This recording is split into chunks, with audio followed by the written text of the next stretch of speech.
I know one thug who went into Central Police and beat the hell out of the policeman and was never put behind bars. No one in any political party, in any church, no matter how big that church is or small, will be allowed to enter a police station and beat policemen and get away with it. Actually, we are looking at that case now. I want that case to come back.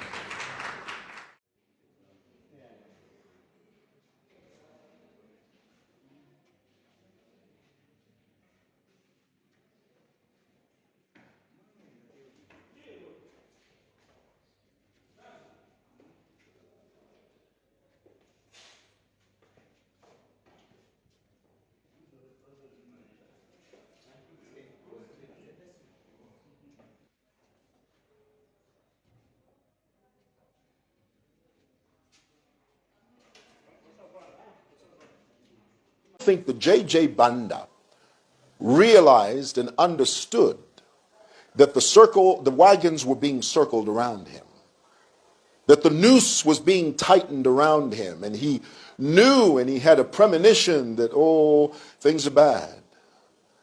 I might be in trouble here. This is one I may not be able to escape, because in the PF they could escape these things. In the PF, J.J. Banda assaulted a police officer, urinated in the mouth of a journalist, and he pretty much got away with it. Why? Because he was the darling of the PF,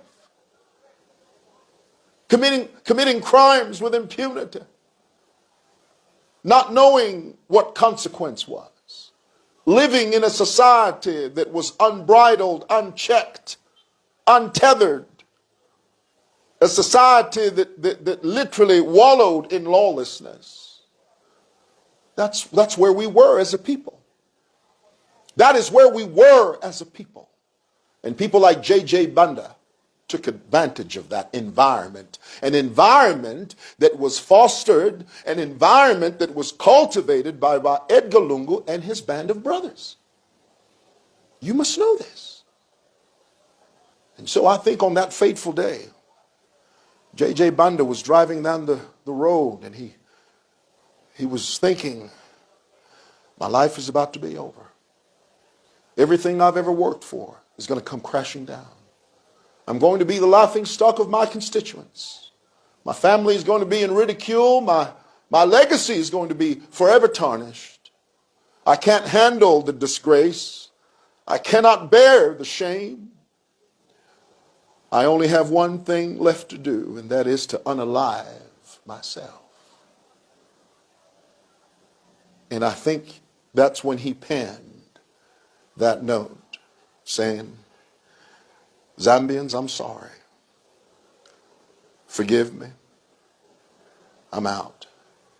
But somewhere along the line, J.J. Banda looked at himself and said, how the hell am I going to kill myself? Well, how am I going to do it? Am I going to hang myself? Am I going to get a gun, shoot myself in the head? What am I going to do? And then he had a moment of epiphany. Because sometimes that happens. There's some people that don't go through with what they intend to do. There's some people that they may begin to think that this is the way I'm going to go and this is how I'm going to do it. But when they get to that inflection point, they change their minds.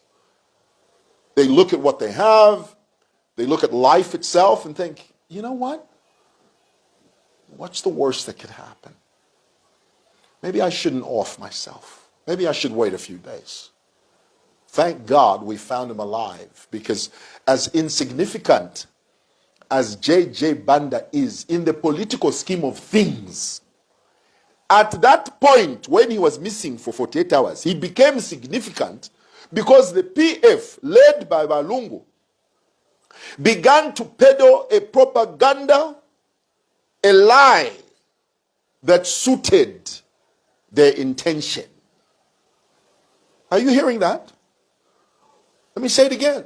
As insignificant as J.J. Banda is, and he is insignificant, but within those 2 days he became significant because of the political tribal propaganda that was being peddled by Walungu, Munir, Savoy, Nawakwi, that girl from Mfui, whatever the hell her name is. This constellation of political despots turned the J.J. Banda disappearance into a tribal footnote. And in that moment, Banda became significant. But the moment he was discovered alive, it changed the trajectory. The moment Samsanga JJ, all these chaps, they went mute. They were quiet. They didn't say anything. Why? Because they knew the jig was up. It was up. The ploy had been foiled. The plan had been unraveled. So J.J. Banda was worth more dead to the opposition than he was alive.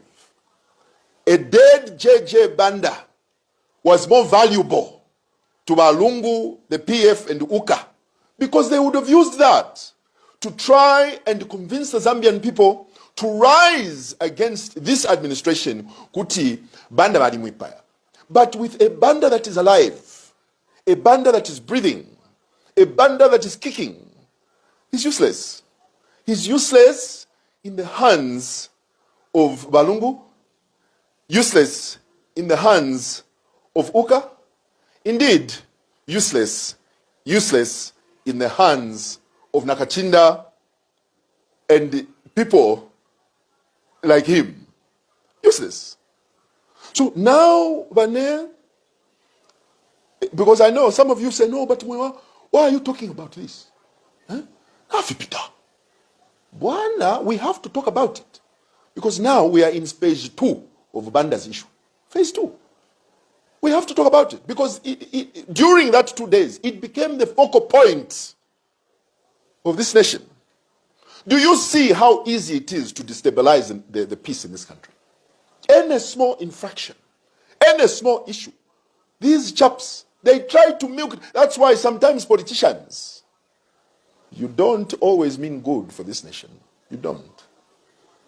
There are some politicians who have the heart of the country in mind. One such politician comes to mind when he wanted to tour City Market during the PF, and he was briefed, if you go to City Market to tour there, there's going to be